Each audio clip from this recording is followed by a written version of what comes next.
زمان أهالينا كانوا بيعملوا عادة شهيرة جدا. كان لازم الأب أو الأم يقعدوا في البلكونة بالساعات، عينيهم على الشارع، مستنيين ابنهم وهو راجع من المدرسة أو الدرس، ويفضلوا باصين عليه لحد ما يدخل من باب البيت. ليه كانوا بيعملوا كده؟ هقولك السر في آخر الفيديو. لكن النهاردة الشارع ما بقاش هو الخطر الوحيد، الخطر الحقيقي بقى جوه شاشة الموبايل اللي في ايدين ولادنا. وعشان كده النهاردة هكلمكم عن خبير تقني عن تطبيق اير درويد بارتنال كنترول.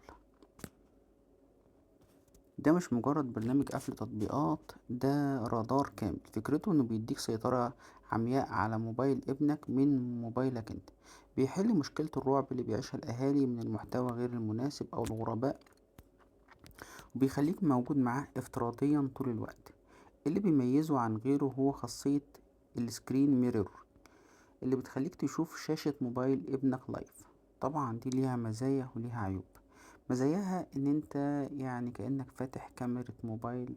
طبعا انت عارف يعني ايه كاميرا موبايل؟ يعني هلك في البطارية، يعني البطارية بتاعت ابنك متقعدش 4 ساعات.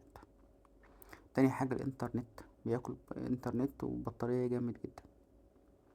طبعا مناسب لمين التطبيق ده؟ مناسب لأولياء الأمور اللي ولادهم لسه في مرحلة الاستكشاف من 7 ل15 سنة. مناسب للمبتدئين لأن مواجهته سهلة، لكن المحترفين هيحبوه عشان تفاصيله التقنية.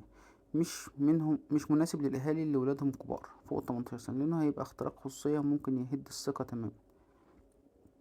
هتحمل التطبيق عندك وتعمل حساب بإيميلك. الخطوة الرخمة والأساسية، هتحمل نسخة تانية اسمها اير درويد كيدز على موبايل ابنك. هتعمل ربط عن طريق كود بيظهر لك أو QR كود. ولازم تدي التطبيق كل الصلاحيات، الموقع، الكاميرا، وغير ومن غير الصلاحيات دي التطبيق ملوش 30 لازمة.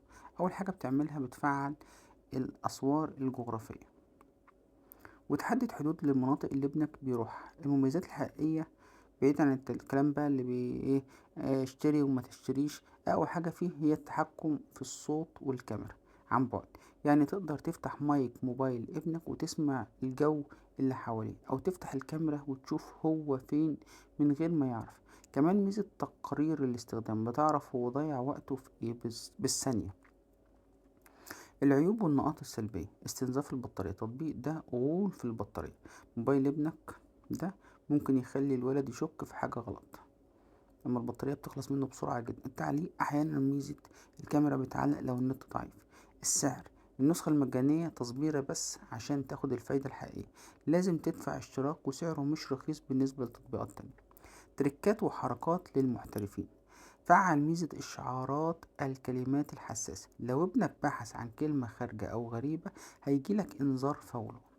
بلاش تقفل الموبايل فجأة على ابنك وانت شايفه بيلعب. استخدم ميزة وقت النوم عشان الموبايل يقفل لوحده بشكل يعني ثابت، فما يبانش انك بتراقبه لحظيا.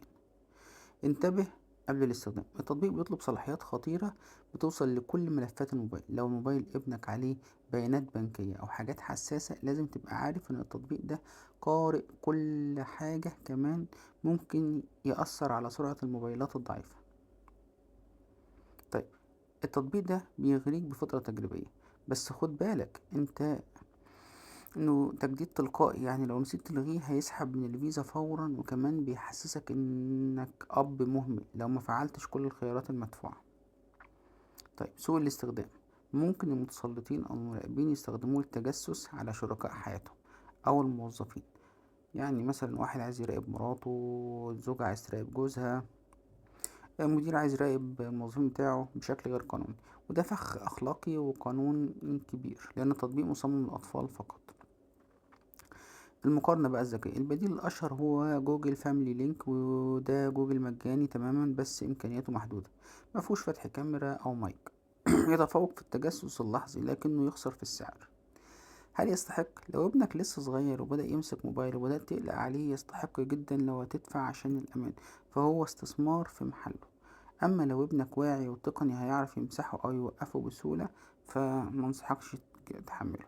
طيب، الخلاصة بقى، التطبيق ده عينك التالتة في عالم الديجيتال. أهم 5 مميزات فيه هي رؤية الشاشة لايف وفتح الكاميرا والمايك، تحديد الموقع بدقة، تقرير استخدام التطبيقات، اللي استخدمها ابنك. تنبيهات الكلمات الحساسة.